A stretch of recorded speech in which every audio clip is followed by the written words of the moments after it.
A Selic chegou a 14,75, mas o mercado precifica que o ciclo de alta terminou.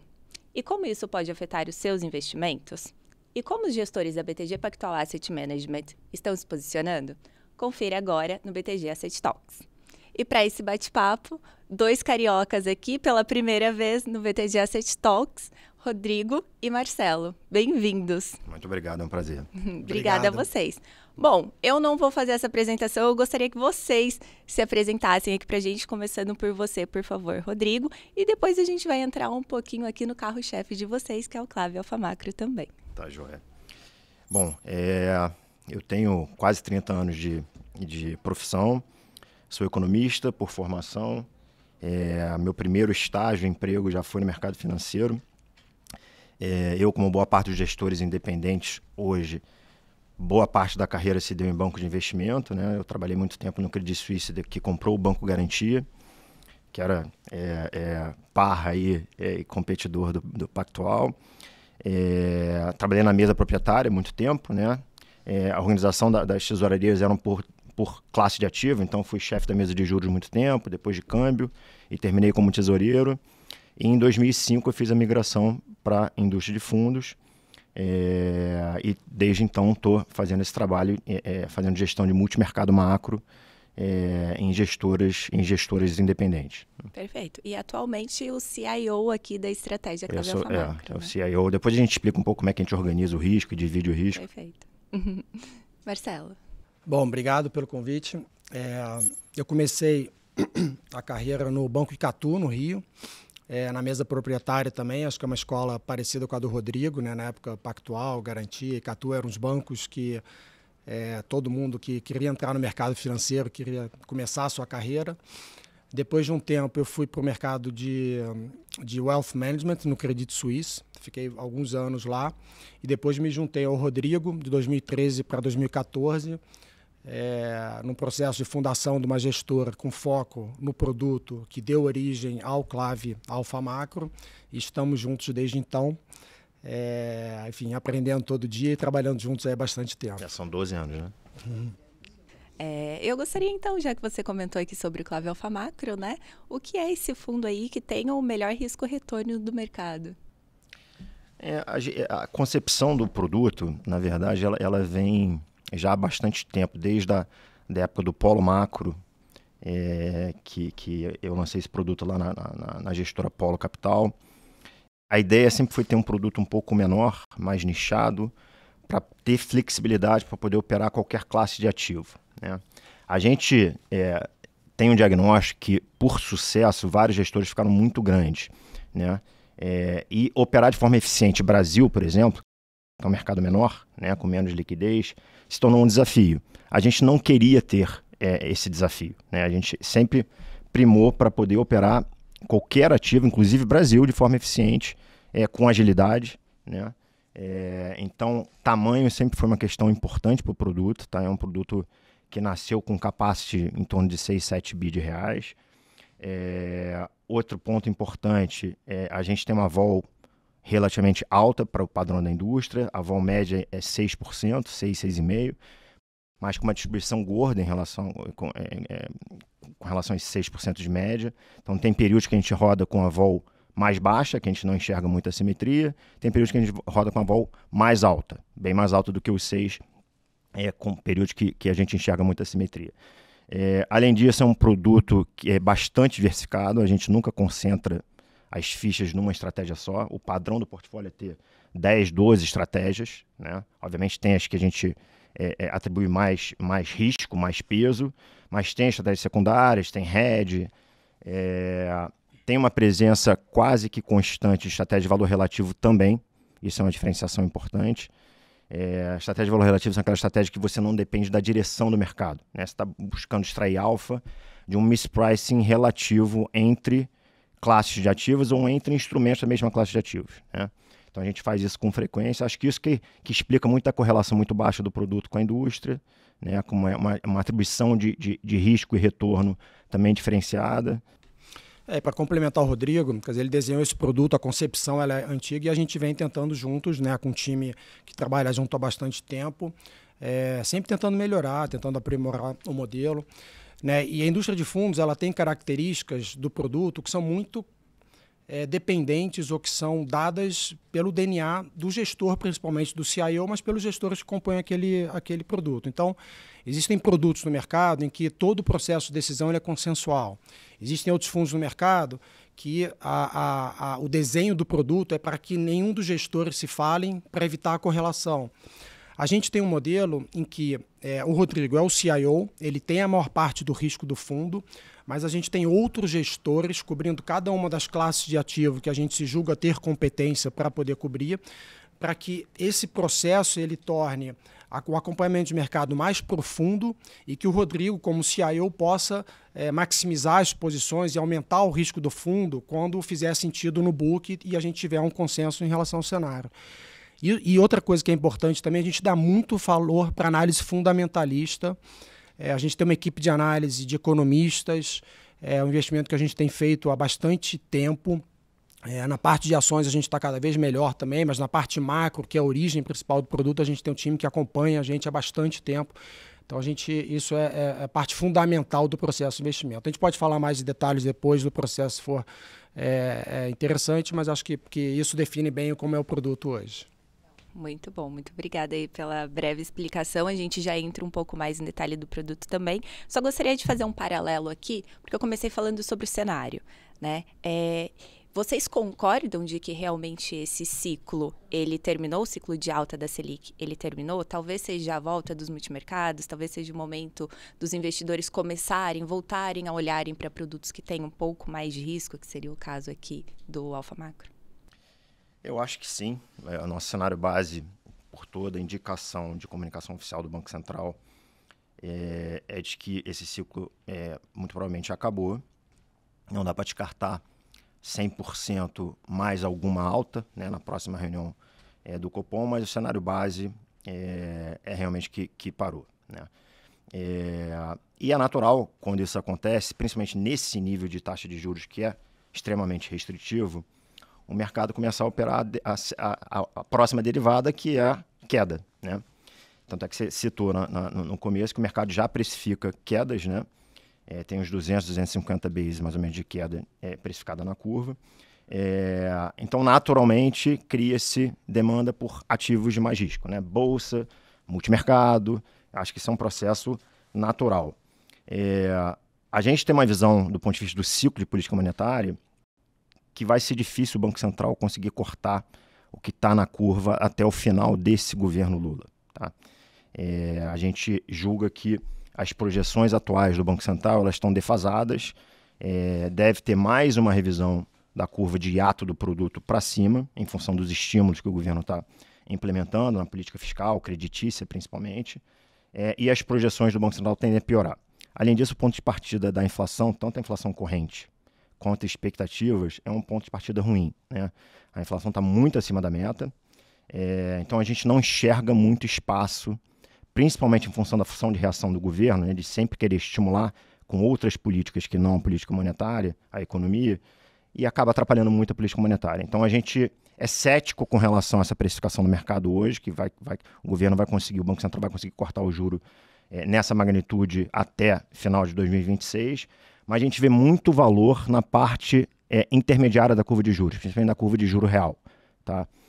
A curva de juro real ela ficou muito lagging, essa melhora dos mercados brasileiros, e a gente enxerga muito valor nessa parte, né? A gente realmente acredita que juro real de 8%, 9% não pode, a gente não pode ter mais 4, 5 anos disso, né?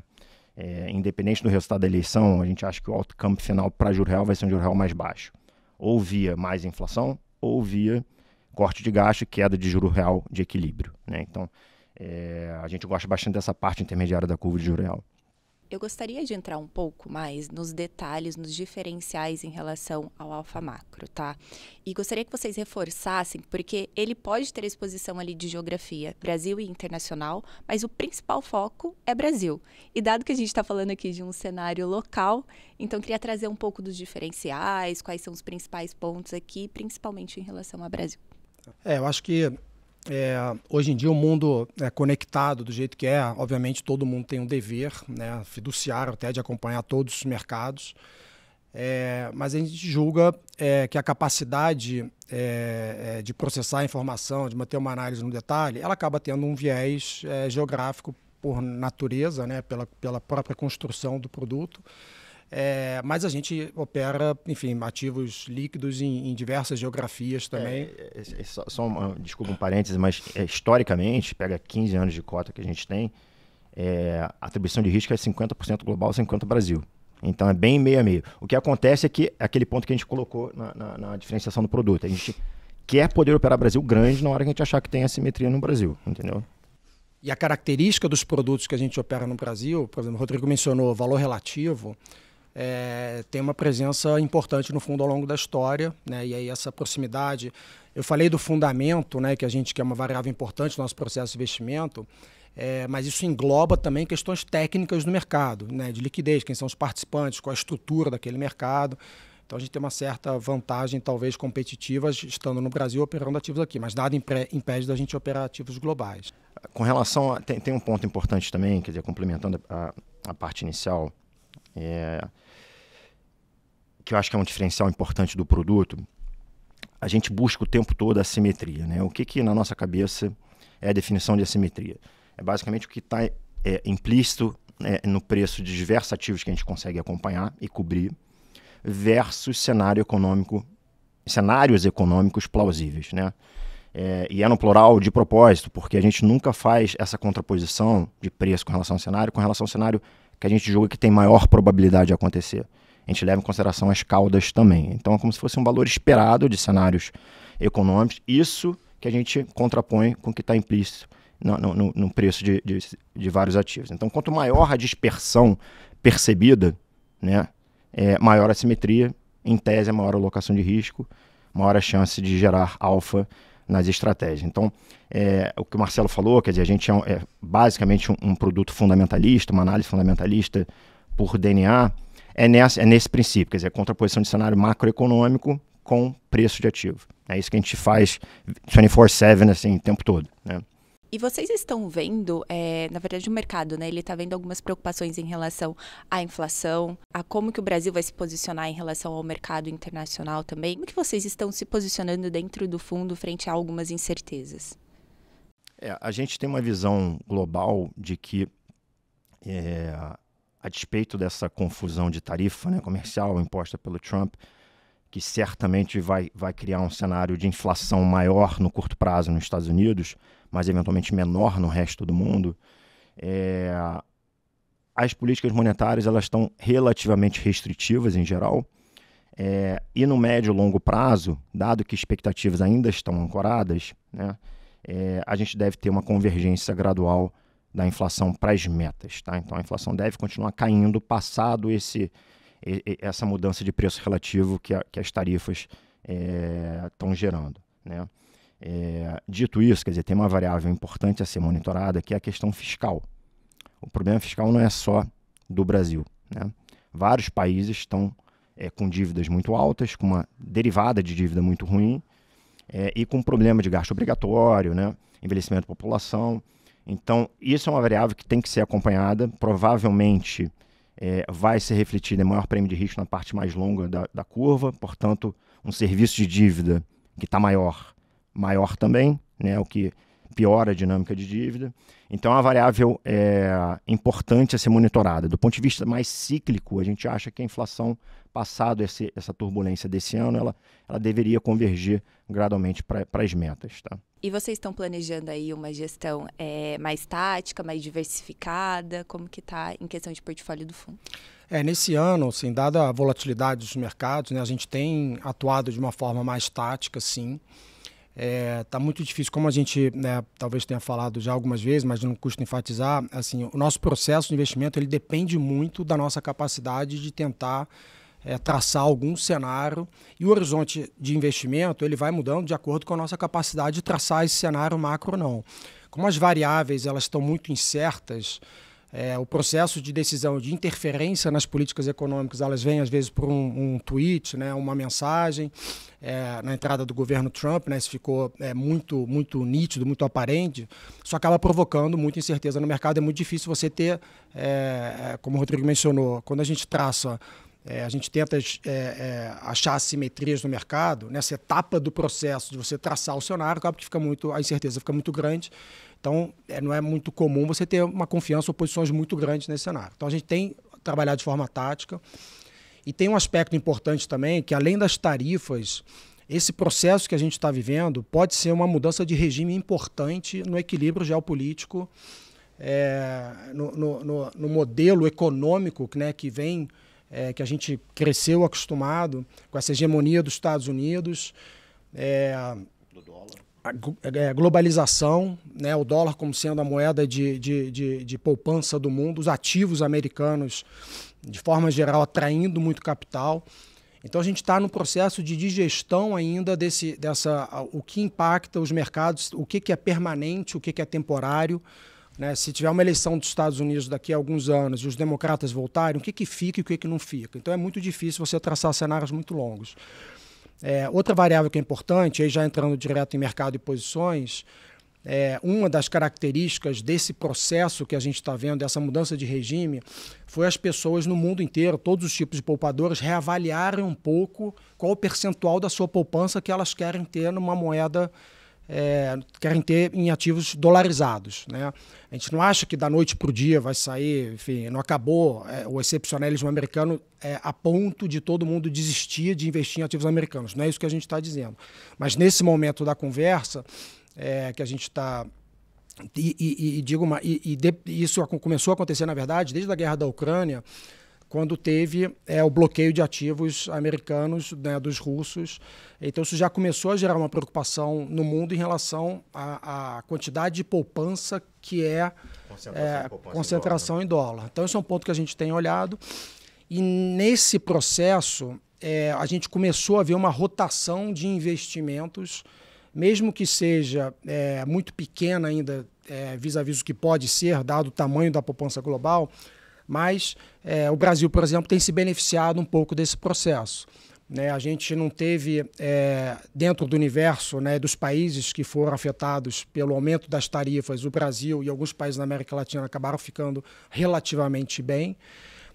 O percentual de alocação em ativos brasileiros nas carteiras globais é muito pequeno, então qualquer fluxo que tenha faz diferença, né, para os preços dos ativos locais. Nas questões geopolíticas, mesmo independente de visão partidária, o Brasil não se envolve em grandes conflitos, né? A gente tem essa característica de ser um país relativamente, enfim, pacífico, né? E sem ter opiniões ou interferir muito em questões geopolíticas muito grandes. Então, e a gente tem um mercado relativamente líquido, sofisticado do ponto de vista financeiro, né? Com liquidez. Padrão de emergente é super sofisticado. Super sofisticado. Então, a gente tem visto recentemente uma entrada significativa de investimento, pelo menos pela ótica nossa local em reais. Né? A gente está falando aqui no final do mês de maio, tem mais de 20 bi de entrada na Bolsa brasileira, vindo de investidores estrangeiros. A gente percebe também essa alocação de estrangeiros no mercado de juros, principalmente pré-fixado, que é o mercado líquido. Isso, na nossa visão, também explica um pouco do juro real ter ficado um pouco para trás em relação a outras classes de ativos. Porque o juro real é um ativo que é um pouco mais difícil para o investidor estrangeiro operar. Ele é um mercado de balcão, então, tanto em bolsa quanto em juros nominais, a gente vê a entrada de fundos quantitativos, de fundos que fazem operações de momentum. Mesmo investidores globais que nunca tinham investido no Brasil conseguem comprar ETF, que acaba influenciando no preço das ações aqui. Isso já não acontece tanto no mercado de juro real. Então, na nossa visão, a gente tem operado bolsa de forma bastante tática. Só para dar um número de como foi essa melhora do mercado recente, e na nossa visão, muito influenciado por esse fluxo estrangeiro. Se a gente pega a Bolsa Brasileira, o EWZ, né, que é o índice da Bolsa Brasileira feito pelo MSCI, é o ETF que representa esse índice. A gente tira Petrobras e Vale, que são empresas que têm um peso muito grande, mas são empresas de commodities que tendem a ser muito voláteis. Então a gente tem uma janela longa desde 2011. A relação preço-lucro desse índice ao longo desse período, na média, é em torno de 12 vezes lucro. A gente já está, no final de maio agora, em 11,3. Então, a gente está chegando perto da média histórica, sendo que nos últimos 1 ano e meio, 2 anos, a gente ficou perto de 9 vezes lucro. Então, a Bolsa estava muito barata aqui, mas esse movimento agora ele já foi suficiente para a gente voltar para próximo da média histórica. Então, foi um movimento bastante significativo. Já o juro real, isso não aconteceu. Se a gente pegar em 2015, 2016, na época da crise do impeachment, o juro real no Brasil de 10 anos ele era mais ou menos 7,5%. A gente hoje, com a melhora que a gente viu no mercado recente, ainda está em 7,20%. Então, se a gente compara historicamente, enfim, tem outras características que a gente pode comparar, enfim, ciclos diferentes na história. Mas o fato é que na nossa cabeça a Bolsa já andou bastante, então a gente está operando de forma bastante tática, está com uma exposição bruta, mas está com uma exposição líquida pequena, e no juro real onde a gente tem um pouco mais de exposição direcional. Bom, caminhando aqui para o final, a gente já falou aqui de uma grande oportunidade que é o investimento no Clave Alpha Macro, né? É um fundo aí que só esse ano ele já acumulou acima de 6% de retorno e quando a gente olha historicamente, mais de 180% do CDI. Então é uma super oportunidade, mas tirando um pouquinho do chapéu de vocês de gestor, alguma dica para o investidor que nos escuta? Além de investir em multimercado... Além de investir em multimercado. Acho que essa parcela de juro real é muito atrativa. Historicamente, como o Marcelo colocou, chama muita atenção como está lagging essa parte da curva de juro real intermediária. A gente tem bastante convicção que o país não aguenta, como eu falei, mais 6 anos, 7, 8 anos desse nível de juro real. Né? A solução vem no matter what, né? Para um caminho ou para o outro. Então, a gente gosta bastante dessa parte de juro real. Eu acho que para o investidor pessoa física, principalmente, que não tem preocupação com CDI diário, né, a cota diária, é no-brainer alocar nessa parte da renda fixa. Do meu lado, acho que uma dica que vale, que acho que faz parte do nosso aprendizado constante como gestores e como investidores, e acho que vale para a vida, muita gente acaba gastando muito tempo, investindo muito tempo no processo de aprendizado de fundamentos econômicos, fundamentos técnicos, mas muita gente esquece de olhar a parte psicológica, né, do processo de investimento. Isso eu acho que vale para qualquer processo de decisão na vida, mas o investimento geralmente é uma etapa, né, uma ação em si que ela envolve riscos e decisões que têm um impacto grande na sua vida. Se a gente olhar na história do tempo, na história de investimento, Warren Buffett e outros investidores já falavam de uma maneira que o maior inimigo do investidor é ele mesmo, que já tinha um pouco do que hoje é conhecido como behavior finance, behavior investing. A ciência foi evoluindo e hoje a gente tem capacidade, tem conteúdo e literatura suficiente para todo mundo poder se debruçar. Então, vale a pena você conhecer o lado psicológico dos gestores, como eles lidam com risco, e acho que isso é a grande diferença do investidor profissional para o investidor amador na maioria das vezes. Hoje tem informação, tem ChatGPT, todo mundo pode acompanhar o que está acontecendo no mundo, news flow, mas saber tomar decisão com risco, fazer a conta de probabilidade, de assimetria, isso eu acho que vai fazer diferença. Então, quando olhar um investidor, não olhe só a visão do cenário, né? Acho que a história de vida, o tempo que faz isso, tudo isso é uma variável importantíssima para ajudar no processo de decisão. Bom, era isso. Gostaria de agradecer a presença de vocês. Então, Rodrigo Carvalho, Marcelo Saerpe aqui. Muito obrigada pela presença. Espero que tenha sido realmente o primeiro de muitos aqui agora com a nossa parceria, né? Fincada oficialmente do final do ano para cá. Muito obrigada e obrigada a todos que nos assistiram. Obrigado. Obrigado a vocês. Até a próxima.